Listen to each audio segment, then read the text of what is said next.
من شرور أنفسنا ومن سيئات أعمالنا من يهده الله فلا مضل له ومن يضلل فلا هادي له وأشهد أن لا إله إلا الله وحده لا شريك له وأشهد أن نبينا محمدا عبده ورسوله أما بعد فإن خير الحديث كتاب الله وخير الهدي هدي محمد صلى الله عليه وسلم وشر الأمور محدثاتها وكل محدثة بدعة وكل بدعة ضلالة وكل ضلالة في النار. أعوذ بالله من الشيطان الرجيم. يا أيها الذين آمنوا لا تأكلوا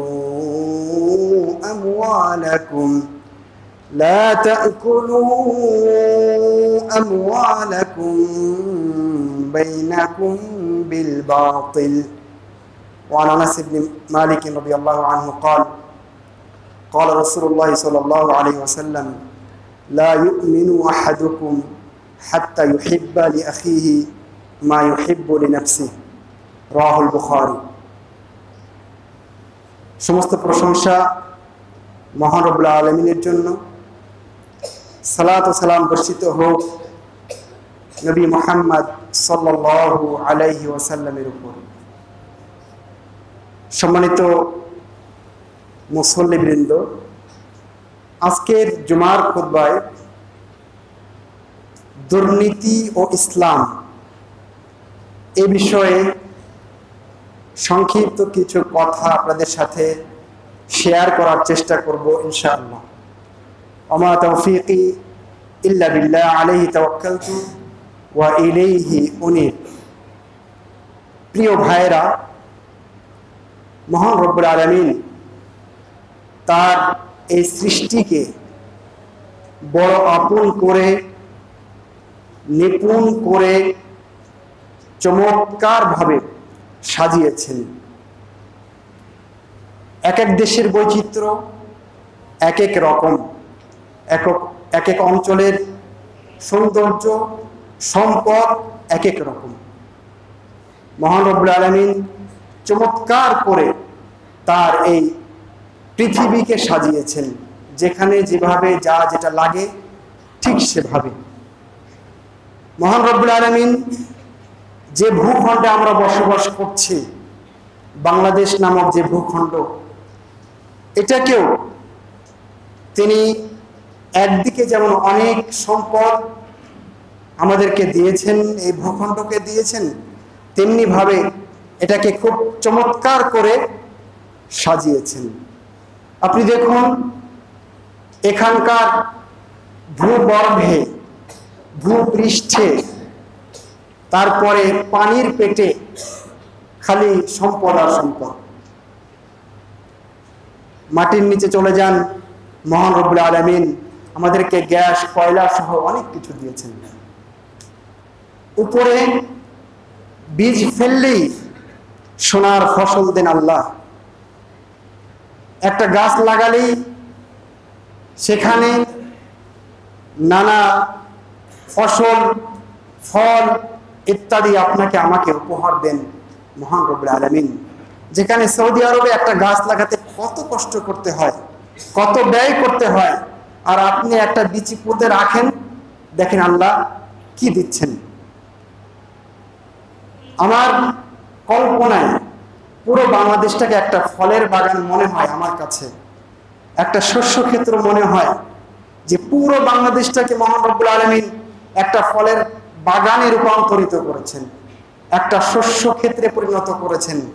যেন বিশাল একটা ভূখণ্ড, ফলের বাগান, শস্য ক্ষেত্র, তার ভিতরে ছবি পটের মতো কিছু বাড়ি রয়েছে যেখানে আমরা বসবাস করি। মহান রব্বুল আলামিন আমাদের পুরো বাংলাদেশ জুড়ে আপনি দেখবেন আম, জাম, কাঁঠাল, লিচু, তারপরে জামরুল, এই রকম কত রকম ফল সারা দেশ ছেয়ে আছে।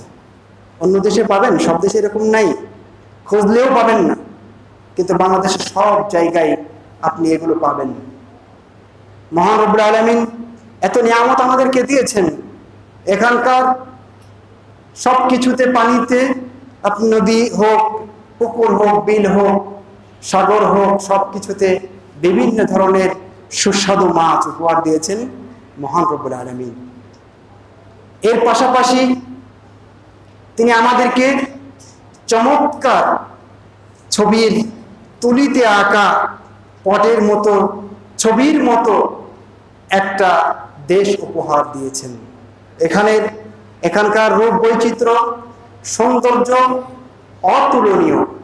এখানকার নদী নালা, হাওর বাওর, গাছগাছালি, পাখ পাখালি, বন বনানি, সব কিছু অপরূপ সাজে সেজে আছে, সজ্জিত অবস্থায় আছে।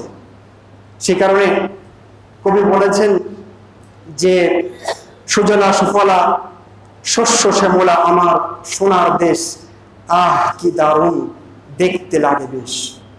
কবি বলেছেন যে এই দেশটা অনেক সুন্দর, অনেক চমৎকার। সত্যি আমাদের দেশটা অনেক সুন্দর, এখানে অনেক সম্পত্তি মহান রব্বুল আলামিন আমাদেরকে দিয়েছেন, কিন্তু এত নিয়ামত পাওয়ার পরে আমরা সেগুলোকে তো কাজে লাগাতে পারিনি, উল্টা দুর্নীতি করে আমরা দেশের, রাষ্ট্রের, সমাজের, পরিবারের 12টা বাজিয়েছি। আমাদের যে নিয়ামত মহান রব্বুল আলামিন দিয়েছেন সেটাকে আমরা যদি কাজে লাগাতে পারতাম, আমাদের ম্যান পাওয়ার দিয়েছেন মহান রব্বুল আলামিন, এটা একটা দেশের জন্য অনেক বড় সম্পদ। সেটাকে কাজে লাগিয়ে আমরা দেশটাকে আরো অনেক অনেক উন্নতি সমৃদ্ধির দিকে নিয়ে যেতে পারতাম। কিন্তু একটাখানে এসেই আমরা ব্যর্থ হয়েছি, চরমভাবে ব্যর্থ হয়েছি। যদি সেই ব্যর্থতা আমাদের না থাকতো তাহলে কিন্তু এই দেশটাকে আরো বেশি সমৃদ্ধ, আরো বেশি উন্নত, আরো বেশি নিরাপদ দেশ হিসেবে গড়ে তোলা সম্ভব হতো। সম্মানিত উপস্থিতি, আমি সেই কারণে আজকে এই বিষয়টাই চয়ন করেছি যে কেন আমরা এখানে আশানুরূপ ফল পাচ্ছি না। এর মূল কারণ হচ্ছে দুর্নীতি। দুর্নীতি কথাটা ব্যাপক একটা কথা, মানে যেখানে নীতি নৈতিকতার অভাব বা নীতি নৈতিকতা নাই সেটা হলো দুর্নীতি। এটা সব সেক্টরে হতে পারে, শিক্ষা, অর্থনীতি, যে কোনো ক্ষেত্রে, রাজনীতি, সব ক্ষেত্রে এটা হতে পারে। তো আমাদের এই যে দুর্নীতি, এটা দেখবেন সব সেক্টরে রয়েছে। আমাদের সমাজের, রাষ্ট্রের প্রতিটা রন্ধ্রে রন্ধ্রে দুর্নীতি ঢুকে গেছে। দুর্নীতি করতে করতে আমরা একদম অভ্যস্ত হয়ে গেছি, আমাদের রক্ত মাংসে মিশে গেছে দুর্নীতি। অথচ এই দুর্নীতি আমাদের সব কিছুর পেছনে মূল বাধা। আপনি মাঝে মধ্যে এই পত্রিকা খুললে প্রায় দেখতে পাবেন নানান ধরনের দুর্নীতির খবর। সুদ, ঘুষ, চুরি, ডাকাতি, লুটতরাজ, দখলদারি, টেন্ডারবাজি, ফাঁকিবাজি, ধোঁকাবাজি, নকলবাজি, কোনো কিছু বাদ নেই। সব কিছুতে আমাদের সক্রিয় অংশগ্রহণ রয়েছে। আমরা দুর্নীতিতে চ্যাম্পিয়ন হওয়ার বিশ্ব রেকর্ডও আমরা গড়েছি। ইন্না লিল্লাহি ওয়া ইন্না ইলাইহি রাজিউন। আমরা আমাদের মান, সম্মান, সম্ভ্রম, আমাদের ইজ্জতকে আমরা বহির্বিশ্বে নষ্ট করেছি, খোয়াইছি। সম্মানিত উপস্থিতি, মাঝে মধ্যে আমরা পত্রিকা খুললে দেখতে পাই, এবং মাঝে মধ্যে এটা হয়, আপনি দেখবেন রাস্তা তৈরি করে গেছে, 2 দিন 3 দিন পরে একদম কার্পেটের মতো পিচগুলো উঠে যায়। এই দেশ সোনার দেশ, কিন্তু দুর্নীতিতে ভরা। এখানে চাঁদাবাজি, দখলদারি, টেন্ডারবাজি, নিয়োগ বিজ্ঞপ্তিতে জালিয়াতি, সব কিছু এখানে আছে। সে কারণে আপনি অনেক সময় অনেক কনস্ট্রাকশনে, ভবনে রড না পেয়ে সেখানে বাঁশের খবর আমরা দেখেছি। আমাদের দেশে এই ধরনের দুর্নীতির অভাব নেই। এদেশে পরীক্ষা খাতেও আমরা দুর্নীতি ঢুকিয়েছি। আমরা শিক্ষক, আমরা পরীক্ষক, আমরা হলে ছাত্রদেরকে নকল সাপ্লাই দিচ্ছি। কোথায় রয়েছি আমরা? শুধু কি তাই, নকল জাল সার্টিফিকেট আমাদের দেশে বিক্রি হচ্ছে। তাহলে এইভাবে যদি আপনি বিশ্লেষণ করেন, তাহলে আমি ব্যক্তি থেকে শুরু করে রাষ্ট্র পর্যন্ত সব জায়গায় শুধু দুর্নীতি আর দুর্নীতি। হ্যাঁ, কিছু মানুষ ভালো আছেন, সব সেক্টরে আছেন, থাকবেন, না হলে দুনিয়া চলত না। কিন্তু আমি বলছি ব্যাপক একটা অবস্থা। সম্মানিত উপস্থিতি, এই যে দুর্নীতি, এর পেছনে মূলত আমার বিশ্লেষণে দুটি কারণ। একটা হলো অর্থ লিপ্সা, আর একটা হচ্ছে ক্ষমতার লোভ। এই দুইটা লোভ যখন কারো ভিতরে থাকবে, দুইটা একসাথে অথবা দুটা যে কোনো একটা যদি কারোর ভিতরে অনুপ্রবেশ করে, তাহলে সে দুর্নীতি করতে শিখবে। একটা হলো অর্থের লোভ, টাকার লোভ, আমার চাই, অনেক কিছু চাই, যে কোনো মূল্যেই চাই, আমাকে এটা পেতেই হবে। এটা একটা। আর একটা ক্ষমতা, সে যে পর্যায়ের ক্ষমতা হোক না কেন, আমাকে ক্ষমতার গদিতে বসতেই হবে। এই দুইটা পয়েন্ট আমাদের দুর্নীতিতে বেশি বেশি করে অংশগ্রহণের একটা পথ করে দিচ্ছে। সেই কারণে তিরমিজির একটা হাদিস আপনাদেরকে শোনাই। নবী মুহাম্মদ সাল্লাল্লাহু আলাইহি ওয়াসাল্লাম বলেছেন, মা যিবানি জায়াআনি উরসিলা ফি গনামিন বিআফসাদা লাহা মিন হিরসিল মারই আলাল মালি ওয়াশ শারাফি লিদীনিহি। আল্লাহ রাসূল বলেছেন, দুইটা পদার্থ নেকড়ে বাঘ যদি ছাগলের পালের ভিতরে ছেড়ে দেওয়া হয়, তাহলে এই দুইটা পদার্থ নেকড়ে বাঘ ছাগলগুলোর যেমন 12টা বাজাবে, তার চেয়ে যে ব্যক্তির ভিতরে মালের লোভ, ক্ষমতার লোভ, এই দুইটা আছে, সে তার দিনের 12টা, তার ধর্মের 12টা আরো বেশি করে বাজাবে। এটা রাসূলুল্লাহ সাল্লাল্লাহু আলাইহি ওয়াসাল্লামও কিন্তু আমাদেরকে এইভাবে বলেছেন। এর বাইরে দুর্নীতি হওয়ার আরো কিছু উল্লেখযোগ্য কারণ হচ্ছে যে আমাদের ঈমান অত্যন্ত দুর্বলতা, আমাদের ভিতরে দ্বীনদারিতা নেই, তাকওয়া, আল্লাহ ভীতি, পরহেজগারিতা, এগুলো আমাদের ভিতরে একদমই কমে গেছে। দুর্নীতির যে পরিণতি ইহকাল এবং পরকালে, এটা আমরা বেমালুম ভুলে গেছি অথবা জানি না। দুর্নীতি করলে কি পরিণতি হতে পারে এটা আমাদের জানাই নেই। এটাও দুর্নীতি ছড়াবার আর একটা গুরুত্বপূর্ণ কারণ। এর বাইরে আরো রয়েছে অসৎসঙ্গ। মানুষ খারাপ সঙ্গের সাথে চলতে চলতে চলতে চলতে একসময় সেও দুর্নীতিতে জড়িয়ে পড়ে।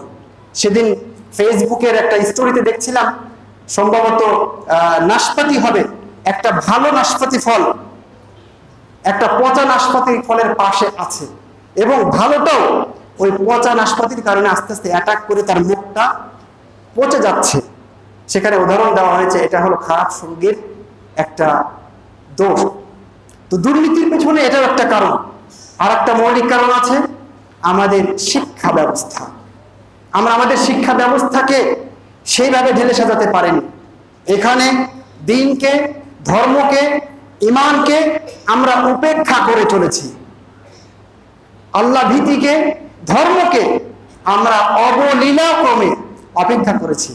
সেই কারণে মানুষ শিক্ষিত হচ্ছে, কিন্তু সুশিক্ষায় শিক্ষিত হচ্ছে না।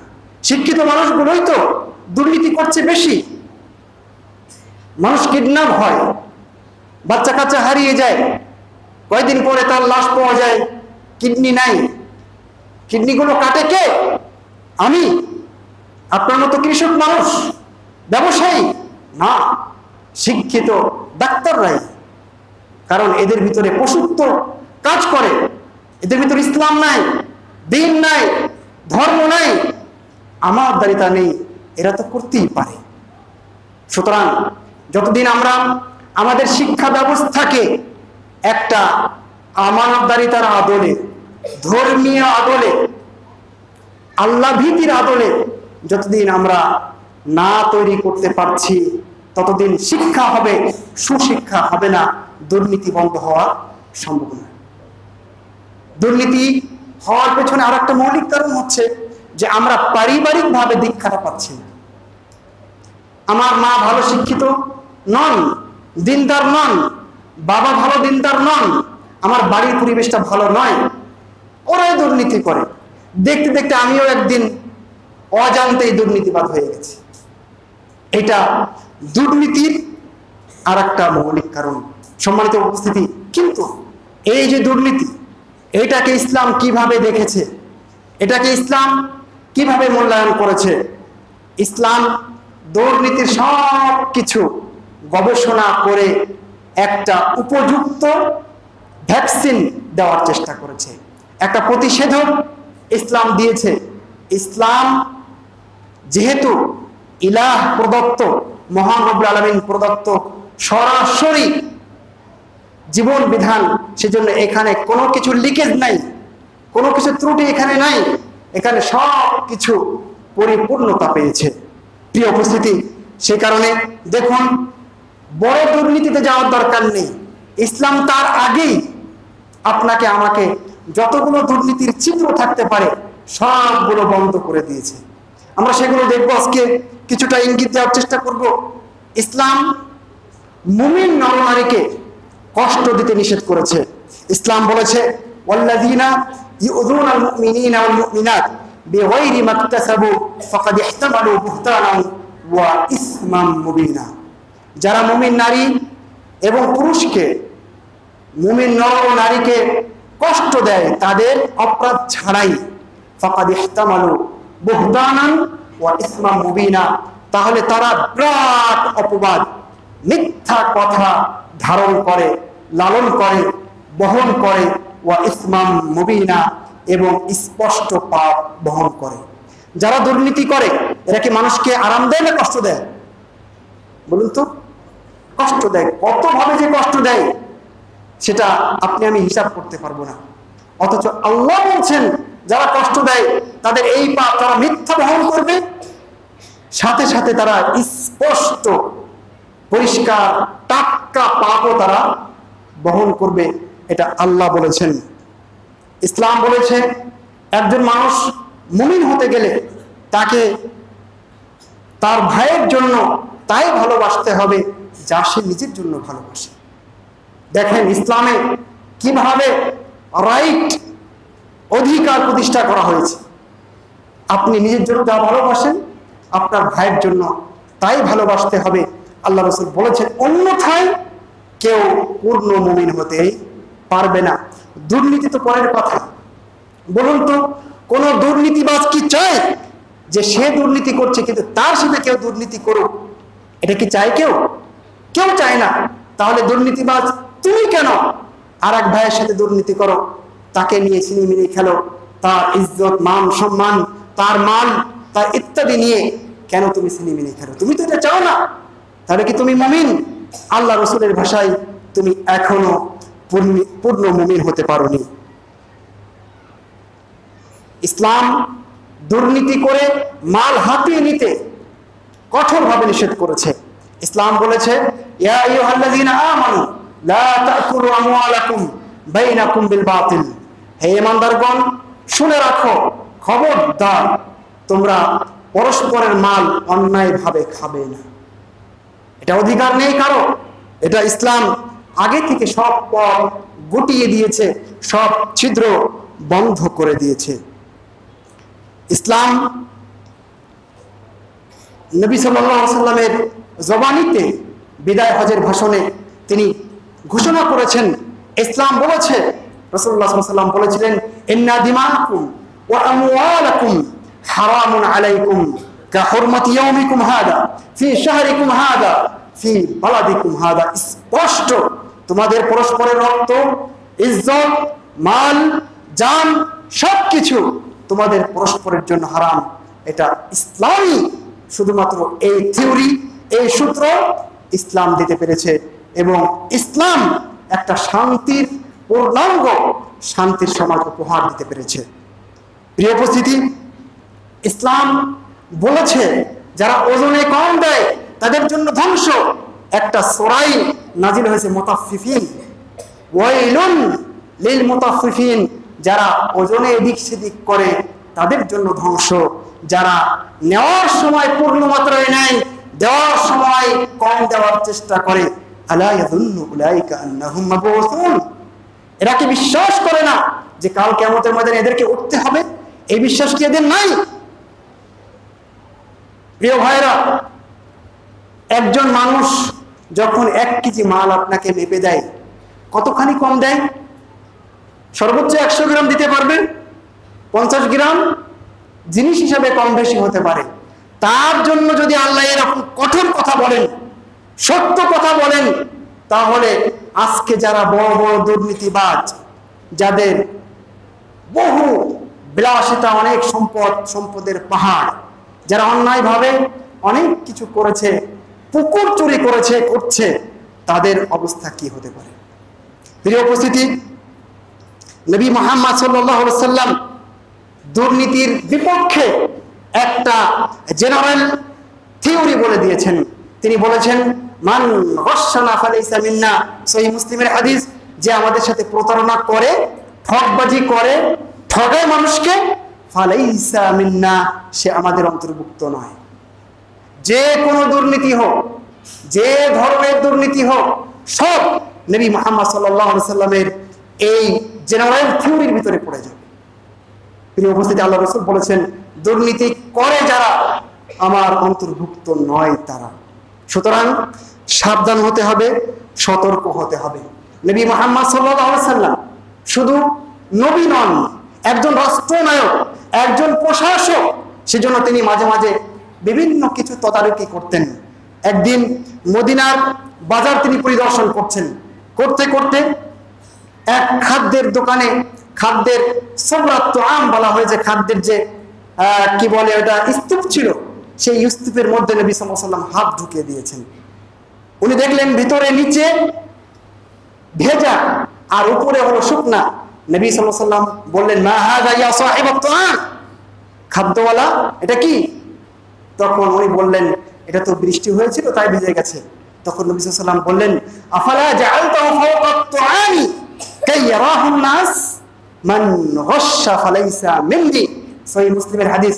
আল্লাহ রাসূল বলছেন, তুমি কি এটাকে উপরে রাখতে পারোনি? মানুষ দেখতো, দেখে কিন্তু না কিনতো।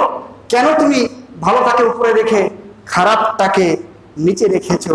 মানুষকে দেখাবার জন্য তুমি কেন সুন্দর একটা পথ অবলম্বন করোনি?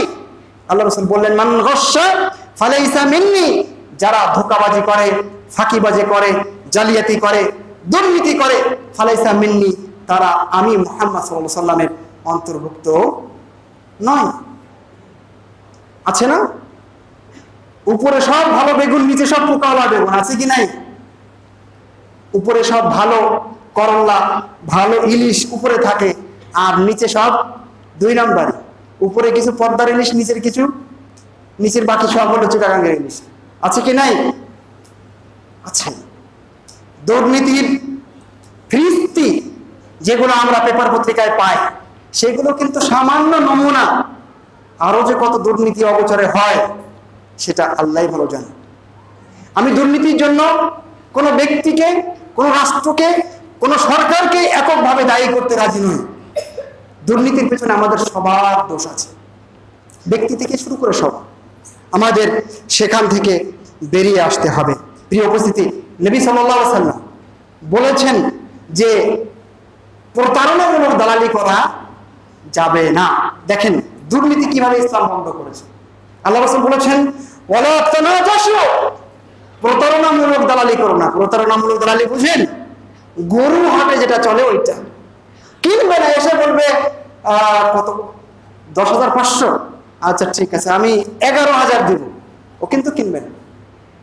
এই হলো প্রতারণামূলক দালালি।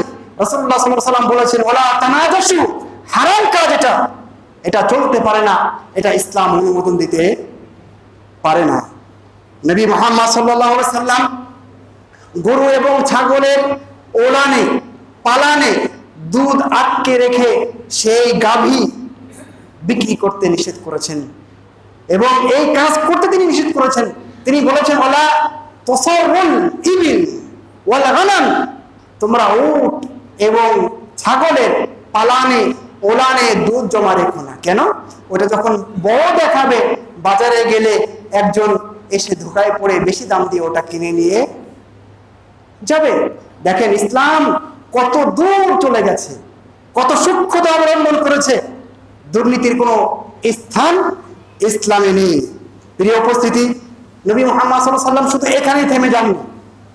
নবী সাল্লাল্লাহু আলাইহি ওয়াসাল্লাম বলেছেন লা ইয়াতালাক্কা রুকবান, যারা গ্রামের মানুষ, বিভিন্ন অঞ্চলের মানুষ বাজারে পণ্য নিয়ে আসে, মাল নিয়ে আসে, তাদের ব্যাপারে বলা হয়েছে তোমরা এগিয়ে বাজারের বাইরে গিয়ে তাদের কাছ থেকে মাল কিনবে না।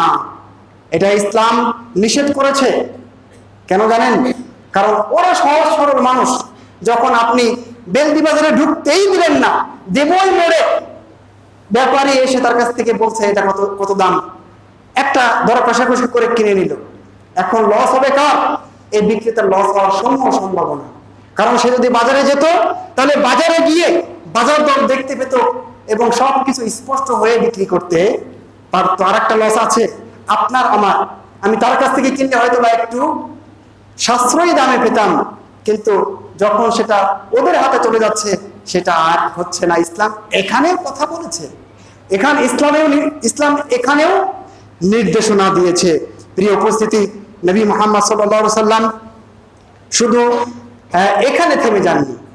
তিনি বলেছেন গ্রামের মানুষ যারা বাজারে বিক্রি করতে আসে আর বাজারে যারা ব্যবসা করে, তারা তাদের পক্ষ হয়ে ব্যবসা করতে পারবে না। তার মানে আমি এক ঝুড়ি, মনে করেন এক ঝুড়ি করলা বিক্রি করতে নিয়ে গেলাম, এখন বাজারের একজন ব্যবসায়ী বললে এটা আমার কাছে রেখে যাও, তুমি বিক্রি করলে দাম পাবে না, এটা আমি আস্তে আস্তে বিক্রি করবো, যাও বাড়ি চলে যাও।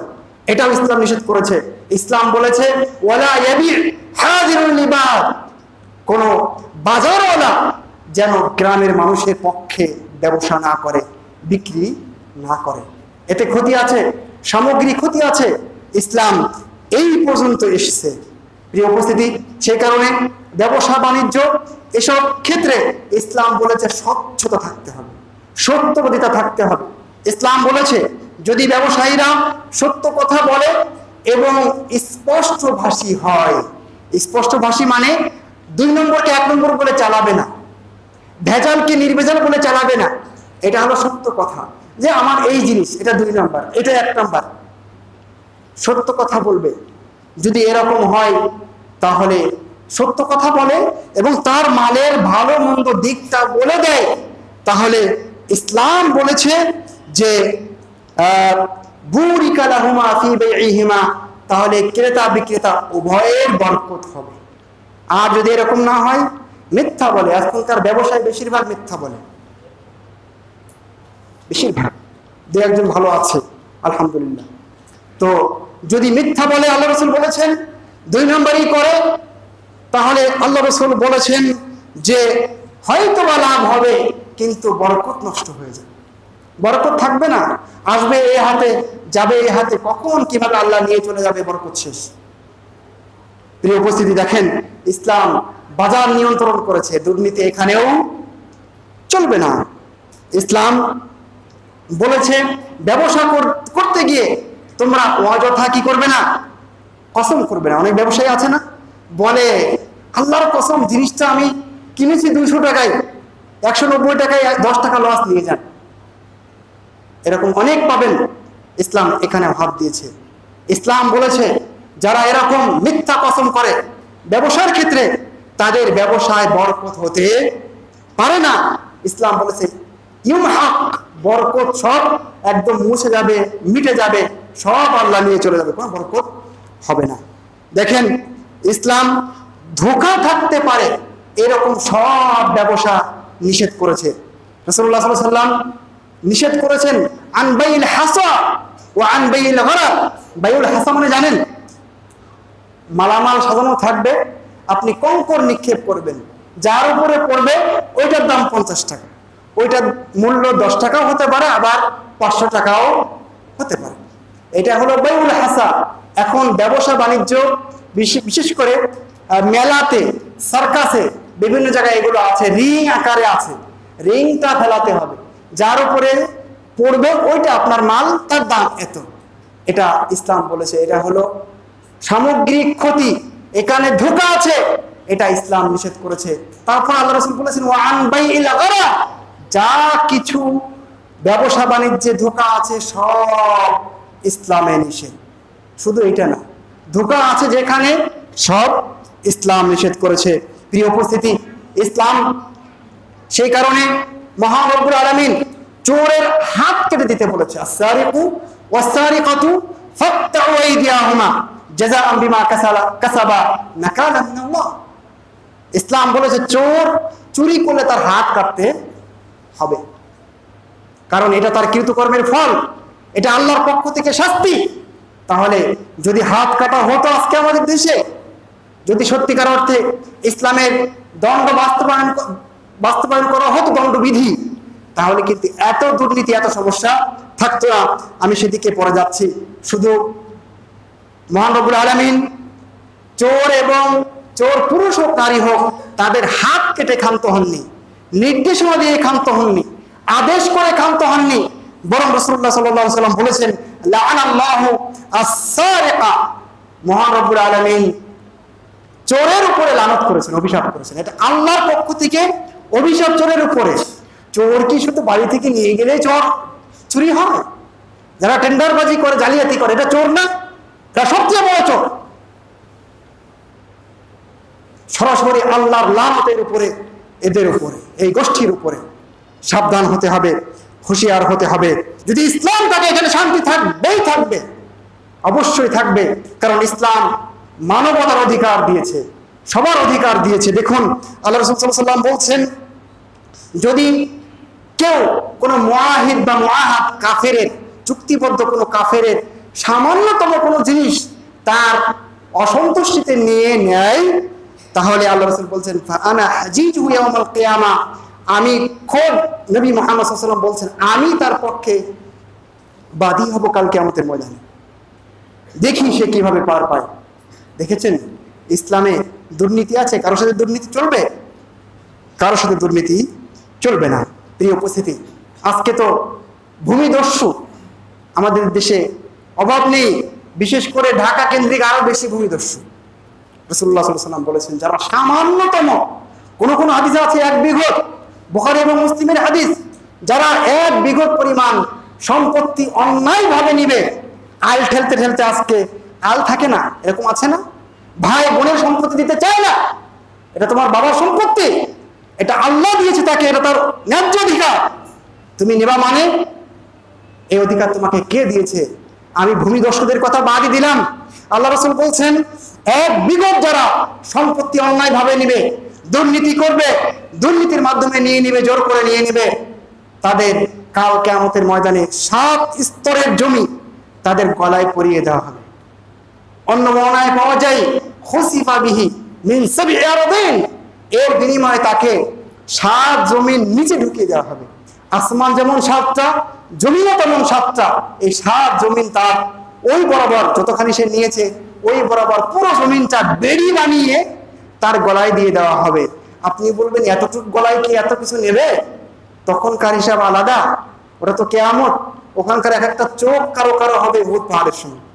আপনি কি মনে করেছেন একটা ঘাট থেকে আর একটা ঘাট অনেক বছরের পথ হবে, দূরত্ব, ওটা হিসাব আলাদা। সুতরাং এরকম আরো অনেক কিছু ঘাট বহন করতে পারবে, জায়গা হবে, আপনার টেনশনের দরকার নেই। আপনাকে আমাকে সাবধান হতে হবে। খবরদার, যারা নিয়েছেন 1 টাকা 1 পাই জমি আজকে ফিরিয়ে দিন, তাদের কাছে মাপ চেয়ে নিন, এতদিন খেয়েছি এখন মাপ করে দিন। যদি পারেন তাহলে আপনি বাপের বেটা, আপনি সত্যিকার অর্থে মানুষ। আর যদি না পারেন তাহলে রাসূলের ভাষায় আপনি কিন্তু পরকালে ভয়াবহ পরিস্থিতির সম্মুখীন হতে যাচ্ছেন। প্রিয় উপস্থিতি, আজকে ঘুষ ছাড়া আমাদের দেশের একটা ফাইল নড়ে না। যে টাকা দিবে অনেক পরে ফাইল দিলে তার ফাইল উপরে, টাকা দেয়নি, তদবির করেনি, তার ফাইলটা নিচেই পড়ে থাকবে। এটা আছে কি নাই? আছে। অথচ রাসূলুল্লাহ সাল্লাল্লাহু আলাইহি ওয়াসাল্লাম বলেছেন যে লাআনাল্লাহু আর-রাশি ওয়াল মুরতাশি, দুঃখিত, লাআনা রাসূলুল্লাহ সাল্লাল্লাহু আলাইহি ওয়াসাল্লাম আর-রাশি ওয়াল মুরতাশি, রাসূলুল্লাহ সাল্লাল্লাহু আলাইহি ওয়াসাল্লাম অভিশাপ করেছেন, লানত করেছেন যারা সুদ খায় এবং যারা সুদ দেয়। আগে একটা মানুষের লজ্জা শরম ছিল, একটা জায়গা ছিল ওখানে দিয়ে যেত, এখন চেয়ে নেয়, লজ্জা শরমও নেয়, নিতে নিতে বেহুশ হয়ে গেছে মানুষ। ইসলাম সব পথ ঘাট বন্ধ করে দিয়েছে। প্রিয় উপস্থিতি, দেখুন ইসলাম দুর্নীতির বিরুদ্ধে কতটা সোচ্চার। ইসলাম বলেছে, মহান রব্বুল আলামিন হাদিসে কুদসিতে বলছেন, 3 শ্রেণীর মানুষ, তাদের বিরুদ্ধে আমি বাদী হব কাল কিয়ামতের মধ্যে। আল্লাহ, খোদ আল্লাহ। তাদের মধ্যে 1 শ্রেণীর মানুষ যারা শ্রমিক খাটায়, তারপরে তাদেরকে আর তাদের মাহিনা দেয় না, তাদের বেতন দেয় না, এদের বিরুদ্ধে আল্লাহ লড়বেন। আল্লাহকে কি লড়া লাগবে? কিন্তু ভাষাটা এরকম যাতে করে আমরা কি করতে পারি, সতর্ক হতে পারি। আল্লাহ তাদের বিরুদ্ধে অবশ্যই কঠোর ব্যবস্থা নেবেন। যারা সরকারে ছিলেন, সরকারে আছেন, সরকারে থাকবেন, আমি নির্দিষ্ট করে কাউকে ঘৃণা করি না, কাউকে ভালোবাসি না। প্রতিটা সরকারের ভালো কাজ আমি পছন্দ করি, যেগুলো ভালো কাজ নয় আমি পছন্দ করি না। তবে তার জন্য শরীয়ত সম্মত পন্থা উপায়ে অবলম্বনে আমি তার বিরুদ্ধে অবস্থান গ্রহণ করি। দেখুন, যে সরকারে থাকুক না কেন, ইসলাম বলেছে, সহিহ মুসলিমের হাদিস, নবী মুহাম্মদ সাল্লাল্লাহু আলাইহি ওয়াসাল্লাম বলেছেন, যে ব্যক্তিকে মহান রব্বুল আলামিন জনগণের দায়িত্বে নিয়ে আসবে আর সেই ব্যক্তি জনগণের সাথে প্রতারণা করে মারা যাবে, হাদিসে এসেছে ওয়া গাশুন লিরাইয়াতিহি, সে জনগণের সাথে প্রতারণা করা অবস্থায় মারা যাবে। আল্লাহ রাসূল বলছেন, ইল্লা হারামাল্লাহু আলাইহিল জান্নাহ, তার জন্য আল্লাহ জান্নাত হারাম করে দিবেন। খুব সাবধান, যে যে পর্যায়ে দায়িত্বশীল, একদম ছোট থেকে বড় পর্যন্ত সবার জন্য সতর্কবার্তা, সাবধান হতে হবে, দুর্নীতি থেকে আমাদেরকে ফিরে আসতে হবে। অন্য হাদিসে সহিহ বুখারীতে এসেছে, নবী সাল্লাল্লাহু আলাইহি ওয়াসাল্লাম বলেছেন, যারা জনগণের দায়িত্ব পাবে অথচ তাদেরকে কল্যাণকামিতার সাথে তাদেরকে আগলে রাখতে পারবে না, যদি এরকম অবস্থা হয়, তাদের প্রতি জুলুম হয়ে যায়, অবিচার হয়ে যায়, দুর্নীতি হয়ে যায়, নবী মুহাম্মদ সাল্লাল্লাহু আলাইহি ওয়াসাল্লাম বলেছেন, ইল্লা লাম ইয়াজিদ রাইহাতাল জান্নাহ, তাহলে সে জান্নাতের সুগন্ধিও পাবে না। বিষয় অত্যন্ত জটিল, অত্যন্ত কঠিন, সেই কারণে সাবধান থাকতে হবে। যারা প্রশাসনে আছেন, যারা সরকারের বিভিন্ন দায়িত্বে আছেন, আপনারা আপনাদের দায়িত্বটা আমানতদারিতার সাথে পালন করার চেষ্টা করুন। এই দায়িত্ব দোষের নয়। সেই কারণে আবু যর রাদিয়াল্লাহু তাআলা আনহু আল্লাহ রাসূলকে বলেছেন, আল্লাহ রাসূল আমাকে গভর্নর বানিয়ে দিন, আমাকে একটা সরকারি দায়িত্ব দিয়ে দিন। তখন আবু যর বলছেন, আল্লাহ রাসূল মৃদুভাবে আমার ঘাড়ে আঘাত করলেন, আঘাত করে বললেন, ইয়া আবু যর ইন্নাকা দাঈফ, আবু যর তুমি তো দুর্বল মানুষ, ওয়া ইন্নাহা আমানা ওয়া ইন্নাহা ইয়াউমাল কিয়ামাতি খিজিউন ওয়া নাদামা, তুমি তো দুর্বল মানুষ আর এটা তো বিরাট আমানতের ব্যাপার। কিয়ামতের ময়দানে এটা অপমান, লাঞ্ছনা এবং অপদস্থের কারণ হবে, সুতরাং তোমার জন্য এইটা নেওয়া ঠিক হবে না। আল্লাহ রাসূল বললেন, তবে যারা এটাকে হক আদায়ের মাধ্যমে নিতে পারবে, এই দায়িত্ব যথারীতি পালন করতে পারবে, তারা নিবে, কোনো সমস্যা নেই, নিতে তো হবেই কাউকে। সম্মানিত উপস্থিতি, আমরা কথা গুটিয়ে আনবো। এরপরে যে বিষয়টা বলতে চাইবো, যে একটা দুর্নীতিকে ঢাকতে গিয়ে আবার একই ব্যক্তি অনেকগুলো দুর্নীতি করে ফেলছে, আছে না? আপনি সাম্প্রতিককালে ঘটনাগুলো দেখেন, মানুষ একটা দুর্নীতি ঢাকতে গিয়ে, একটা মিথ্যাকে ঢাকতে গিয়ে অসংখ্য দুর্নীতি করছে, মিথ্যা ঢুকাচ্ছে, এমনকি মানব হত্যার মতো জঘন্য অপরাধেও জড়িয়ে যাচ্ছে। আপনারা সম্প্রতিকালের যে কেসগুলো, আমি কারো নাম বলতে চাই না, তাদের বিষয়টা দেখুন, যে একটা দোষকে ঢাকতে গিয়ে বা কয়েকটা দোষকে ঢাকতে গিয়ে মানুষকে পর্যন্ত মেরে ফেলছে। ইন্না লিল্লাহি ওয়া ইন্না ইলাইহি রাজিউন। অথচ ইসলাম বলেছে যে কাউকে যদি কেউ অন্যায়ভাবে মারে তাহলে সেই জন্য গোটা মানবতাকে মেরে ফেলবে। পক্ষান্তরে যদি কেউ কাউকে বাঁচায়, জীবন বাঁচায়, তাহলে সেই জন্য গোটা মানব গোষ্ঠীকে, মানবতাকে বাঁচালো। এটাই ইসলামের শিক্ষা। ইসলাম দুর্নীতির পক্ষে নেই। দুর্নীতি এবং দুর্নীতিবাজদেরকে ইসলাম পশ্চিমকালেও ভালো বাসে না। পবিত্র কোরআনে মহান আল্লাহ স্পষ্টভাবে বলেছেন, আল্লাহু লা ইউহিব্বুল ফাসাদ। আর আল্লাহ ফাসাদ ভালোবাসেন না, দুর্নীতিকে ভালোবাসেন না, অন্যায়কে ভালোবাসেন না, জুলুমকে ভালোবাসেন না। অন্য জায়গায় তিনি বলছেন, আল্লাহু লা ইউহিব্বুল মুফসিদিন। শুধু কি দুর্নীতিকে পছন্দ করেন না, দুর্নীতিবাদ যারা, ফাসাদ সৃষ্টিকারী যারা, তাদেরকেও মহান রব্বুল আলামিন ভালোবাসেন না। সম্মানিত উপস্থিতি, সেই কারণে আমাদেরকে সতর্ক হতে হবে, আমাদেরকে সাবধান হতে হবে। মহান রব্বুল আলামিন আমাদেরকে তৌফিক দান করুন সাবধান হওয়ার, সতর্ক হওয়ার। আমিন সুম্মা আমিন। আকুলু কওলি হাযা ওয়া আস্তাগফিরুল্লাহ লি ওয়া লাকুম ওয়া লিসাইরিল মুসলিমিন। ইন্নাল হামদালিল্লাহি আলা ইহসানি ওয়া শুকরু লাহু আলা তাওফীকিহি ওয়া ইমতিনানি ওয়া আশহাদু আল্লা ইলাহা ইল্লাল্লাহু ওয়াহদাহু লা শারীকা লাহু তা'যীমান লিশানি ওয়া আশহাদু আন্না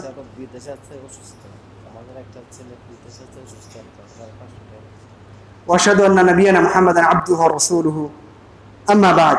সম্মানিত উপস্থিতি, আমি দুর্নীতির উপরে কিছু নমুনা আপনাদের কাছে পেশ করছিলাম যে ইসলামে এই ব্যাপারে কি বলে, ইসলামের দৃষ্টিভঙ্গি কি। দেখুন, দুর্নীতির আরো কিছু ক্ষতি আছে। আমরা তো কিছু ক্ষতি বুঝলাম, আরো কিছু ক্ষতি আছে। ইসলামের দৃষ্টিতে অবস্থা ভেদে ইসলাম দুর্নীতিকে অনেক বড় গুনাহ হিসাবে চিহ্নিত করেছে। এটাকে ইসলাম হারাম করেছে। যারা দুর্নীতিবাজ, এরা খেয়ানতকারী, এরা জালেম, এরা মিথ্যাবাদী, এরা প্রতারক। এটা হলো ইসলামের দৃষ্টিতে। এদের জন্য ইহকাল এবং পরকালে মারাত্মক পরিণতি অপেক্ষা করছে। সম্মানিত উপস্থিতি, এর বাইরে এর আরো অনেকগুলো ক্ষতির দিক আছে দুর্নীতির। আমি দু একটা আপনাদেরকে পয়েন্ট আকারে বলি। এর মাধ্যমে মহান রব্বুল আলামিন এবং তার প্রিয় রাসূলের নাফরমানি করা হয়। এর মাধ্যমে দুর্নীতিবাদ যে তার নষ্ট এবং নিচু মনের পরিচয় বহন করে। সে যে দুর্নীতিবাদ, সে দুর্নীতির মাধ্যমে পরিচয় দেয় যে সে আসলে নষ্ট মনের মানুষ। সে আসলে যতই ভাব ধরুক, যতই তার বড় গাড়ি থাকুক, তার মনটাই আসলে পচে গেছে, তার মনটাই আসলে নষ্ট হয়ে গেছে। এটাই দুর্নীতির মাধ্যমে যেন সে প্রকাশ করতে চায়। দুর্নীতির মাধ্যমে নিজের নেকি নষ্ট হয় এবং অন্যের পাপ মানুষ নিজে কাঁধে বহন করে। সেই কারণে আপনারা জানেন যে কাল কিয়ামতের ময়দানে দুর্নীতিবাজ সবচেয়ে নিঃস্ব হবে। যে মানুষকে মেরেছে, অন্যায়ভাবে কারো মাল খেয়েছে, এ সবচেয়ে বেশি নিঃস্ব হবে না? এটা আপনারা হাদিস জানেন, সহিহ মুসলিমের হাদিস, আমি সেদিকে যাচ্ছি না। সুতরাং দুর্নীতির একটা ক্ষতি হলো যে এর মাধ্যমে মানুষ নিজের নেকি হারায় আর অন্যের পাপ নিজের ঘাড়ে চাপিয়ে নেয়। দুর্নীতির আর একটা ক্ষতি হচ্ছে তার মাল, বয়স, সন্তান সন্ততি, এই সবগুলোর বরকত নষ্ট হয়ে যায়। এক সময় না এক সময় তার ধ্বংস চলে আসে। বরকত থাকে না, শান্তি থাকে না, তৃপ্তি থাকে না, খালি হাও হাও খাও খাও করে বেড়ায়, তার শান্তি বলতে কিছু থাকে না।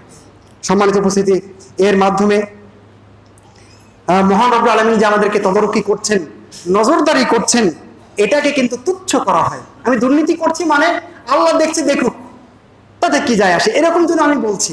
নাউযুবিল্লাহি মিন যালিক। আল্লাহর তদারকি বড় শক্ত। তিনি যখন ধরবেন তখন কিন্তু ছাড়বেন না। প্রিয় উপস্থিতি, যারা দুর্নীতিবাজ, তাদের এই দুর্নীতি তাদের ছেলে, মেয়ে, স্ত্রী, পরিবার 14 গোষ্ঠীর উপরে পড়ে। মানুষ দেখলে বলে, তোর বাপ এই ছিল রে, এই করেছে, বলবে না?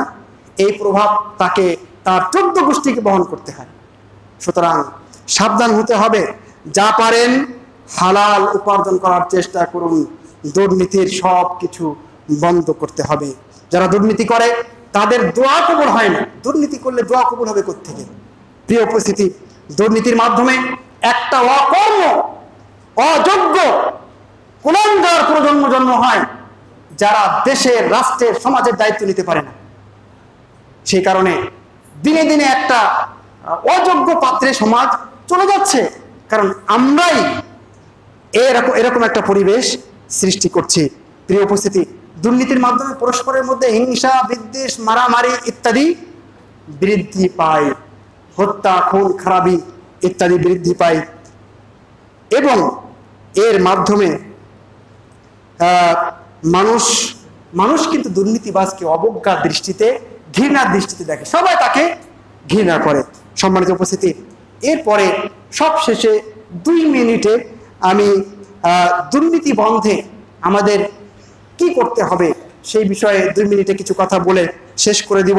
দেখুন, দুর্নীতি বন্ধ করতে হলে শুধু র্যাব, প্রশাসন, আরও যারা আমাদের প্রশাসনিক দায়িত্বে আছে, শুধু এসব দিয়ে কাজ হবে না। আপনাকে আমি 100% নিশ্চয়তা দিচ্ছি, গ্যারান্টি দিচ্ছি যে শুধু এগুলো দিয়ে কিছুই হবে না। আপনি যতই অ্যান্টি করাপশন কমিশন গঠন করেন না কেন, দুর্নীতি দমন কমিশন গঠন করেন না কেন, কিচ্ছু হবে না। শুধু এগুলো দিয়ে কিচ্ছু হবে না। এগুলো দরকার আছে, প্রশাসন দরকার আছে, পুলিশের দরকার আছে, আর্মি, বিজিবি দরকার আছে, এরকম দুর্নীতি কমিশন গঠন করা দরকার আছে। এগুলোকে আমি অবজ্ঞা করছি না, অবহেলা করছি না, এগুলো লাগবে, কিন্তু তার আগে যেখানে পচন ধরেছে ওইটা ঠিক করা লাগবে। রাসূলুল্লাহ সাল্লাল্লাহু আলাইহি সাল্লাম বলেছেন যে মানুষের দেহে একটা অঙ্গ আছে, যদি এটা নষ্ট হয়ে যায় সব নষ্ট, এটা যদি ঠিক হয় তাহলে সব ঠিক। ওইটাকে কিভাবে ঠিক করা যায় সেই প্রচেষ্টা করতে হবে। আপনি প্রশাসনে, সরকারে, বিভিন্ন পোস্টে যারা যোগ্য মানুষ, আমানতদার মানুষ, দিনদার মানুষ, যোগ্য হতে হবে, এরকম মানুষ দেখে বসান, দেখেন দেশ চেঞ্জ হয়ে যাবে। আমাদের দেশে সব জায়গায় কিছু ভালো মানুষ আছে, উপরের পর্যায়ে অনেক ভালো মানুষ আছে, কিন্তু অনেক সময় তারাও ভালো থাকতে পারেন না, কারণ চারিদিকে যে পচন, কাজ করতে দেয় না। সে কারণে আমাদেরকে চেষ্টা করতে হবে কিভাবে মনটাকে ভালো করা যায়। মহান রব্বুল আলামিন, আমরা আজকের জুমার খুতবায় যতটুকু বলার সুযোগ পেলাম, মহান রব্বুল আলামিন সর্বপ্রথম আমাকে, তারপরে আমার পরিবার পরিজন সহ, আমার পড়োশী সহ দেশের সবাইকে, রাষ্ট্রযন্ত্রে যারা সর্বোচ্চ পর্যায়ে আছেন তাদেরকেও মহান রব্বুল আলামিন এই বিষয়গুলোকে খেয়াল করে চলার তৌফিক দান করুন। আমিন।